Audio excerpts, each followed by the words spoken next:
Welcome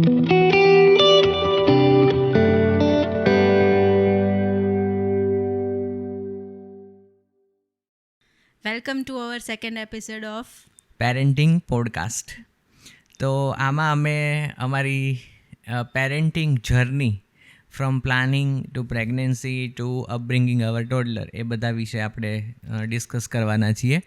સૌથી પહેલાં તો જે લોકોએ ઇન્ટ્રોડક્શનનો એપિસોડ અને લાસ્ટ પહેલા એપિસોડથી અમારી સાથે છે એ બધા માટે ખાસ થેન્ક યુ કે તમે અમારી સાથે જોડાયા. અને જે લોકો આ પહેલી વખત જોવે છે એમને પણ થેન્ક યુ કે તમે અહીંયા સુધી આ જોવા માટે આવ્યા. આજે આ એપિસોડ છે અમારો, એ છે પ્લાનિંગ એન્ડ પ્રેગ્નન્સી. તો સૌથી પહેલાં તો એ પ્રશ્ન થાય કે પ્લાનિંગ કેમ ઇમ્પોર્ટન્ટ છે? મીન્સ બીજે બધે તો નોર્મલ લાઈફમાં બી પ્લાનિંગ ઇમ્પોર્ટન્ટ છે કે કોઈ કાર્યક્રમ કરવાનો હોય કે કોઈ ઇવેન્ટ કરવાની હોય કે કોઈ કંઈ બી વસ્તુ કરવાની હોય એના માટે પ્લાનિંગ ઇમ્પોર્ટન્ટ છે. તો ઓબ્વિયસલી તમે એક જ્યારે ફેમિલી સ્ટાર્ટ કરો છો એના માટે તો પ્લાનિંગ ઇમ્પોર્ટન્ટ હોય છે. હું બી એવું માનું છું કે બાળકને જન્મ આપવો એ એક ખૂબ અગત્યની વાત છે. એના માટે તમે બંને રેડી હોવા જોઈએ. તમે બંને પ્લસ તમારું ફેમિલી બધા જ રેડી હોવા જોઈએ, ત્યારે જ બાળક આવવું જોઈએ. નહીં કે હેફેઝેડ મેનરમાં કોઈ બાળક આવી ગયું ને હવે ચલો બાળક રહી જ ગયું છે તો પછી હવે આપણે એને મોટું કરશું કે જે બી કંઈ એની આગળની પ્રોસેસ હશે, એવું નહીં. પ્રોપર પ્લાનિંગ કરીને, એટલે સ્ટાર્ટિંગમાં એવું ઘણા બધા લોકોનું એવું બી માનતા હોય છે કે એમાં શું પ્લાનિંગ કરવાનું, હવે એ તો ભગવાનની ઈચ્છા ઉપર છે, થઈ ગયું તો થઈ ગયું એમ. પ્લાનિંગની જર્ની ક્યાંથી સ્ટાર્ટ થાય? દાખલા તરીકે કોઈ પણ કપલ પ્લાનિંગ ક્યારે કરી શકે કે મેરિડ હોય ત્યારે. જોકે અહીંયા એવું છે, બાકી બધે કન્ટ્રીમાં એવું જરૂરી નથી. અને અહીંયા ઘણા બધા એવા લોકો રહે છે કે જેના માટે આ વસ્તુ અગત્યની નથી. પણ આ તો આપણે આપણા કલ્ચરની વાત કરીએ તો લગ્ન થાય પછી તમે પ્લાનિંગનું વિચારો. તો લગ્ન પછી શું જનરલી થતું હોય છે? લગ્ન થાય અને લગભગ 1 વર્ષ જેવું જાય એટલે છોકરા અને છોકરી બંનેના મધર ફાધરને એવી અપેક્ષા થાય છે કે હા હવે અમારા ઘરે કોઈ બાળકનો જન્મ થાય તો સારું, અમે એને રમાડીએ. ઈચ્છા તો બંનેને થાય, પણ ક્યારેક એવું હોય કે કોઈક એવા હોય મા બાપ તો એ ફ્રેન્ડલી કહી દે. મોસ્ટલી એવા મા બાપ હોય છે કે જે નથી કહી શકતા, જેને આમ અંદરથી એવી ઈચ્છા હોય કે હા હવે આ લોકો પ્લાન કરી નાખે તો સારું એમ, અને જેટલું જલ્દી કરી નાખે એટલું સારું. પણ એ લોકો અંદરથી આમ વિચાર્યા કરે, પણ એવું થાય કે હવે એ લોકોને શું કહેવાનું, એમ બંને સમજદાર છે અને એ લોકો સમજીને કંઈક કરશે એમ. ઘણાના મધર ફાધર એટલે સાસુ સસરા, છોકરીના સાસુ સસરા એવા હશે કે જે ઘણા એને ફોર્સ બી કરતા હશે. ભાઈ હવે ઘણાને તો 6 મહિનામાં બી આશા બંધાઈ ગઈ હોય છે કે હવે 6 મહિના થઈ ગયા છે ને હવે કંઈક ગુડ ન્યૂઝ આવશે. એટલે એમાં પર્ટિક્યુલર દાખલા તરીકે રૂરલ એરિયા સપોઝ હોય, પછી અમુક પર્ટિક્યુલર કાસ્ટ હોય, તો એ બધામાં અપેક્ષા ક્યારેક એવું થાય કે વધારે રહે. ક્યારેક એવું થાય કે હજી તો મા બાપ વિચારતા હોય કે આપણે આ લોકોને કહીએ પહેલાં તો એને ન્યૂઝ મળી ગયા હોય કે એટલે એ લોકો વિચારતા હોય કે આ લોકોએ જલ્દી પ્લાનિંગ કરી નાખ્યું એમ. પણ એ બધા જ પ્લાનિંગમાં 5 આપણે જે વિચાર્યા હતા કે 5 એલિમેન્ટ અગત્યના છે, એને આપણે FORP નામ આપ્યું છે, FOREP. એમાં છે પહેલું ફાઇનાન્શિયલ, બીજું છે ઓક્યુપેશનલ, R ઉપરથી છે રેસિડેન્સ, E ઉપરથી છે ઇમોશનલ અને P ઉપરથી છે પર્સનલ. તો આ 5 એલિમેન્ટ તમારે આઈડિયલી કન્સિડર કરવા જોઈએ એવું આપણું માનવું છે. તો સૌથી પહેલાં તો ફાઇનાન્શિયલ. એ સૌથી અગત્યની વાત અત્યારે ફાઇનાન્શિયલ ઉપર આવીને ઊભી રહે છે. તમે પ્લાનિંગ કરવાની શરૂઆત કરો છો એ પહેલાં જ તમારે એ વિચારી લેવું જોઈએ કે તમે કોઈ બાળકને મોટું કરવા ઈચ્છો છો. દાખલા તરીકે ચલો તમારું ગુડ ન્યૂઝ આવી ગયા, તમે ઓલરેડી પ્રેગ્નન્ટ છો, તમને ખબર પડી ગઈ, તો ડૉક્ટરની વિઝિટ વધશે, દવાનો ખર્ચો વધશે, પછી બાળક આવશે, એની ડિલિવરી થશે, નોર્મલ થાય, સિઝેરિયન થાય કે જે રીતે બી થાય. અત્યારે નોર્મલના ચાન્સીસ તો બહુ ઓછા થઈ ગયા છે.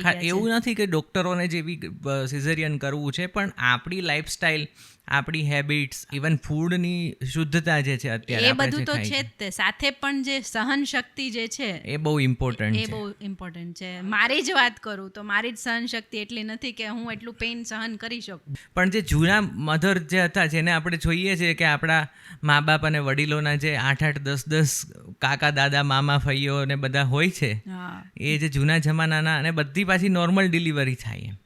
અને હજી બી એવું અમુક આપણે અત્યારે ગામડાની વાત કરીએ છીએ, પણ ગામડાની અંદર હજી પણ એવા લેડીઝ હશે કે જેને આટલા છોકરાઓને બધા પછી પણ પાછું રેગ્યુલર કામ બી કરતા હોય પોતાનું, પેલા કૂવામાંથી પાણી સિંચીને લાવવાનું ને એ બધું કરવાનું ને પાછી નોર્મલ ડિલિવરી થાય. એટલે તમે પોતે મેન્ટલી બી એટલા સ્ટ્રોંગ હોય તો એ તો એક ખર્ચાની વાત થઈ કે શહેરના લોકો જે મોડર્ન લાઈફસ્ટાઈલમાં જીવતા હોય અને બધું શનિ રવિમાં જે મન ફાવે ખાતા હોય આપણી જેમ, તો એ લોકો માટે ચાન્સીસ ઓછા છે પણ અશક્ય નથી એમ. પણ તોય એનો એક ખર્ચ, આપણે ફાઇનાન્શિયલની વાત કરીએ છીએ તો એનો ખર્ચ એક તમારે ધ્યાનમાં રાખવો. અત્યારે નોર્મલ શહેરમાં દાખલા તરીકે તમે ડિલિવરી માટે જાઓ છો તો 50,000 તો ઓછામાં ઓછા થઈ 50,000 થી લાખની વચ્ચે તો તમારે આ તો ગણી મિનિમમ કીધા હા. મેં. પછી જેવી હોસ્પિટલ એ બધા ઉપર બી આધાર રાખે. અને ચાઇલ્ડ વસ્તુ એવી છે ને કે ચાઇલ્ડ અને મધર માટે તમને ચાલો બીજી કોઈ વસ્તુ હોય ને, દાખલા તરીકે મોતીઓ છે તો એમાં તમને એવું થાય કે આપણે બહુ મોટો કંઈ એડવાન્સ 1,00,000-1.5 લાખનો લેન્સ નથી નખાવવો, ચાલો 80,000-70,000 વાળા લેન્સથી કામ ચાલી જાય તો ચાલી જાય. પણ બાળકમાં તમે એવું સમાધાન ના કરો. તમને એમ થાય કે હવે બાળક થોડી વારંવાર કંઈ આપણે થોડી દર વર્ષે બાળક પેદા કરવાનું છે, બાળક 1 વાર 2 વાર પેદા કરવાનું હોય, તો એના માટે આપણે જેટલું બને એટલું બેસ્ટ કરીએ. હવે જો એ વ્યવસ્થિત બોન્ડિંગવાળું કપલ હોય તો એની વાઈફ માટે રૂમ બી સારામાં સારો ચૂઝ કરે કે એની અંદર બાળક આવવાનું છે, ડૉક્ટર સારામાં સારા ચૂઝ કરે, અને બધું સારું ચૂઝ કરો તો એ કંઈ મફતમાં આવવાનું નથી, એ બધા માટે કોસ્ટ. પછી ઇવન બાળક આવી ગયા પછી એની બધી નર્સરીની બધી વસ્તુઓ, ઇવન એનું વેક્સિનેશનના જ ખાલી તમે હોસ્પિટલના ખર્ચા ગણવા જાઓ તો 25-30 હજાર રૂપિયા તો ખાલી વેક્સિનેશનના થઈ જાય. અને આ બધું તો ખાલી અમુક વર્ષો સુધી, અને પછી એના એજ્યુકેશનની વાત આવે. 3-1 વર્ષનું થશે એટલે ધીરે ધીરે એનું એજ્યુકેશન શરૂ થશે. પછી તમે ગુજરાતી મીડિયમમાં બેસાડો છો, ઇંગ્લિશ મીડિયમ, એમાં ડિફરન્સ આવશે ફીઝમાં. પછી નર્સરીમાં બેસાડો છો, એ ઘણી બધી વસ્તુઓ ઉપર ફાઇનાન્શિયલ તમારે નજર રાખવી પડે. એટલે એક રીતે જો તમે બહુ પેલા અત્યારે જે બધા ફાઇનાન્શિયલ એડવાઇઝર ઇન્સ્ટાગ્રામમાં થઈ ગયા છે એની રીતે તમે તપાસવા બેસો ને તો તમને આ બધું ગણીને એમ થાય કે મુકેશ અંબાણી અને ગૌતમ અદાણી સિવાય કોઈએ છોકરા પેદા જ ન કરવા જોઈએ. કારણ કે છોકરાનો ખર્ચો તમે ટોટલ ગણો ને તો સ્ટાર્ટિંગના 2-3 વર્ષોમાં જ લાખો રૂપિયાનો ખર્ચો તો આરામથી થઈ જાય. આપણે આપણા મા બાપને વિચારીએ કે આપણા મા બાપ કંઈ મુકેશ અંબાણી કે અદાણી હતા નહીં, તો એ લોકોએ કેટલા છોકરા, મીન્સ એ લોકોના ભાઈઓમાં બધાએ કેટલા છોકરાને, એ બી કંઈ એવું કમાતા નહોતા કે ચલો રાતોરાત એન્ટિલિયા ઊભું થઈ જાય એમ. છતાં બી એ લોકોએ આપણને બધાને વ્યવસ્થિત ઉછેર કર્યો છે, આપણને વ્યવસ્થિત ભણાવ્યા જ ગણાવ્યા છે. એટલે એક વસ્તુ એવી બી છે કે તમે બહુ એડવાન્સ બી ના વિચારો ફાઇનાન્શિયલમાં કે ના મારી આગળ કરોડો રૂપિયા આવે ને પછી હું છોકરું, તો પછી છોકરું થાય. પણ તમે એવું વિચારો કે અત્યારે મારી આગળ ઇનફ પૈસા છે, જો હા તો સ્ટાર્ટ કરી દો, અને પછી ધીરે ધીરે છોકરું આવશે ને એ જ તમને મોટિવેશન આપશે કમાવાનું, કે ના મારે હજી વધારે મહેનત કરવી છે ને એના માટે હું હજી વધારે કરીશ. આ ચાલો એક જોબ કે એક બિઝનેસથી નથી થતું તો હજી હું કંઈક એક્સ્ટ્રા કરું, હજી હું કંઈક ચાલુ કરું, તો એ તમારું મોટિવેશન બનશે. તો આ થઈ ફાઇનાન્શિયલ વાત. બીજી થઈ ઓક્યુપેશનલની વાત. આપણા કેસમાં દાખલા તરીકે તારો જ એક્ઝામ્પલ હતું કે આપણે જ્યારે વિચારતા હતા ત્યારે એ પહેલાં તારું જોબ છે એ આપણા સિટીની બહાર હતી, એટલે તારે રોજ અપડાઉન કરવું પડતું હતું. ગુડ ન્યૂઝ આવે પછી થોડું અઘરું થઈ જાય અપડાઉન કરવું, કેમ કે ત્યારે ડૉક્ટર ઓલરેડી કહેતા હોય છે બહુ બહાર ના જાઓ, અને પહેલાં જે 3 મહિના હોય છે એમાં તો બહુ જ ધ્યાન રાખવાનું. તમે સ્કૂટર ચલાવો છો તો બી તમને બહુ ખાડા ખડિયામાં ના ચલાવો, શાંતિથી ચલાવો, ધીરે ધીરે ચલાવો. અને એમાં જો તમારે બીજા કોઈ સિટીમાં કે બીજા કોઈ આજુબાજુના તાલુકામાં જવાનું હોય તો પતી ગયું, કેમ કે તાલુકામાં જવાનો રસ્તો તો આપણને બધાને ખબર જ છે.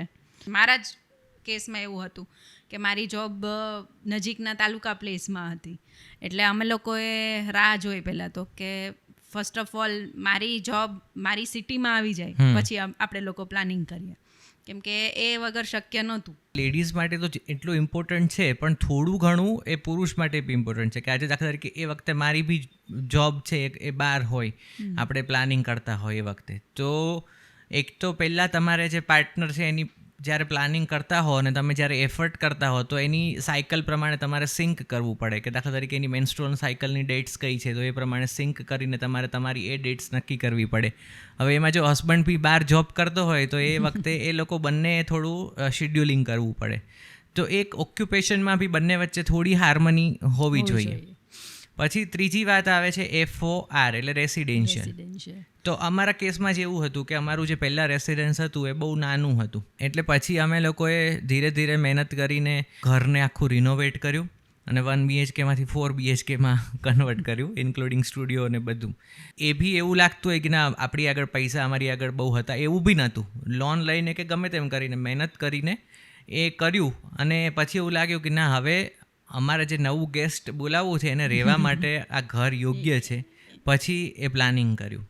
તો એ બી એક ઇમ્પોર્ટન્ટ છે કે તમારા ઘરની અંદર દાખલા કે ઘર બહુ મોટું છે પણ એટલા જ માણસો બહુ બધા છે ઘરની અંદર. તો એ બધા માણસોની વચ્ચે બાળક સચવાશે? ક્યારેક એવું હોય કે 2 જણાથી ના સચવાય ને ક્યારેક એવું હોય કે 10 જણા બી સાચવી શકે. એનું ઊંધું બી હોય કે 10 જણા ભેગા થાય તો બાળકને ડિસ્ટર્બ થાય અને 2 જણાથી શાંતિથી સચવાય. એટલે બધું તમારા ઉપર છે કે ભાઈ મેઇન ઇમ્પોર્ટન્ટ વસ્તુ એ છે કે ઘરનો માહોલ અને એ વ્યક્તિઓ એની વચ્ચે બાળક રહેવા માટે યોગ્ય છે કે નહીં. એટલે ઈંટ, પથ્થરનું મકાન અને ઘરના લોકો એ બંને રેસિડેન્શિયલમાં ઇમ્પોર્ટન્ટ છે. FORE ચોથું છે ઇમોશનલ. તો તમે ઇમોશનલી બી બાળકને લાવવા માટે રેડી હોવા જોઈએ. એના માટે હસબન્ડ વાઈફનો બોન્ડ અને વાઈફ આજે પરણીને નવા ઘરમાં આવી છે તો નવા ઘરના બધા જ લોકો સાથે એને સેટ થાય છે કે નહીં, એણે નવા લોકોને સ્વીકાર્યા છે અને નવા લોકોએ એને સ્વીકારી છે. એ બંને ઇમ્પોર્ટન્ટ છે. તારા કેસમાં દાખલા તરીકે તારો બહુ મળતાવડો નેચર છે તો તું બહુ ફટાફટ મિક્સ થઈ ગઈ હતી બધા સાથે. પણ ક્યારેક એવું થાય કે એરેન્જ મેરેજ હોય તો એવું થાય કે ભાઈ આ દેખાવમાં તો સારા હતા પણ અહીંયા આવ્યા પછી રિયાલિટી ખબર પડી. અને લવ મેરેજમાં બી ક્યારેક એવું થાય કે 10 વર્ષની રિલેશનશિપ હોય ને તો એ 10 વર્ષમાં એવું રૂપ સામે ના આવે જેવું ત્યાં ગયા પછી એના ઘરના વ્યક્તિઓની સામે આવતું હોય. અને ઘણા કેસમાં તો મેં જોયું છે કે એવું થાય કે છોકરા આવી જાય પછી 2 વર્ષ પછી ખબર પડે કે આપણું તો બોન્ડિંગ જ નથી અને મને એની સાથે ફાવશે જ નહીં. પછી એમ થાય કે હવે આ આપણે છૂટા પડી જઈએ. તો એમાં હસબન્ડ વાઈફની બી લાઈફ તો ખરાબ થાય ને એની સાથે છોકરાની બી લાઈફ ખરાબ થાય. એ એક બોન્ડિંગ છે ને એ બહુ અગત્યનું છે કે તમારે ચેક કરવું જોઈએ કે હસબન્ડ વાઈફનું બોન્ડિંગ અને એની સાથે આજે વાઈફ છે એને હસબન્ડ કરતાં વધારે છોકરું આવી જાય પછી એની સાસુ સાથે વધારે બોન્ડિંગની જરૂર છે. તો એ એક ઇમોશનલ કે આખું તમારા ઘરનું ઇમોશનલ એન્વાયરમેન્ટ કેવું છે. FOR અને P અને લાસ્ટમાં આવે છે પર્સનલ.